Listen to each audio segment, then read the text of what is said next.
তিনবারের সাবেক প্রধানমন্ত্রী, বিএনপি চেয়ারপারসন ও আপোষহীন দেশনেত্রী বেগম খালেদা জিয়ার ইন্তেকালে শোকের ছায়া নেমে এসেছে নেত্রকোনার দুর্গাপুরে।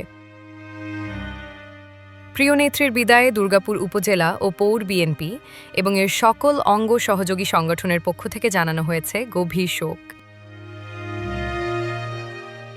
আজ মঙ্গলবার ৩০ ডিসেম্বর ২০২৫ ভোর ৬টা ১৫ চিকিৎসাধীন অবস্থায় শেষ নিঃশ্বাস ত্যাগ করেন দেশনেত্রী বেগম খালেদা জিয়া। তার মৃত্যুর খবর ছড়িয়ে পড়লে দুর্গাপুর জুড়ে নেমে আসে স্তব্ধতা।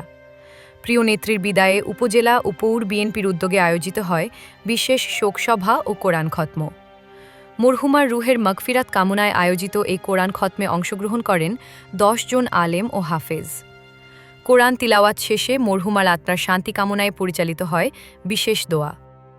শোক প্রকাশ ও দোয়া মাহফিলে উপস্থিত হয়ে শ্রদ্ধা নিবেদন করেন দুর্গাপুর উপজেলা বিএনপির সভাপতি জহিরুল ইসলাম আলম ভূঁইয়া, সাধারণ সম্পাদক আব্দুল আউয়াল এবং সাংগঠনিক সম্পাদক আলহাজ জামাল উদ্দিন মাস্টার।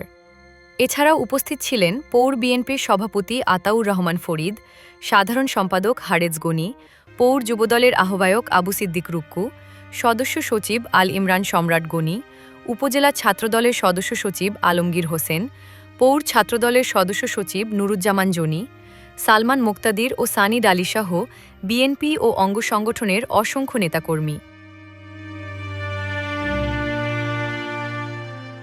শোকসভায় বক্তারা বলেন, বেগম খালেদা জিয়ার মৃত্যুতে দেশ এক অপূরণীয় ক্ষতির সম্মুখীন হয়েছে। গণতন্ত্র ও জাতীয়তাবাদের পক্ষে তার আপোষহীন নেতৃত্ব চিরস্মরণীয় হয়ে থাকবে। বক্তারা আরও বলেন, বর্তমান সংকটময় মুহূর্তে তার মতো দূরদর্শী নেত্রীর অভাব কোনোদিন পূরণ হবার নয়।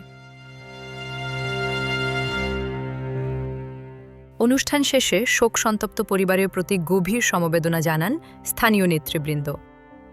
একই সঙ্গে শোককে শক্তিতে পরিণত করে গণতন্ত্র পুনরুদ্ধারের লড়াইয়ে ঐক্যবদ্ধ হওয়ার অঙ্গীকার ব্যক্ত করেন তারা।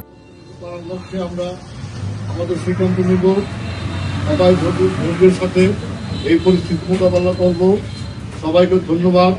এখন আমি আব্দুল্লাহ সাহেবকে আমার দলীয় কর্মসূচি বলার জন্য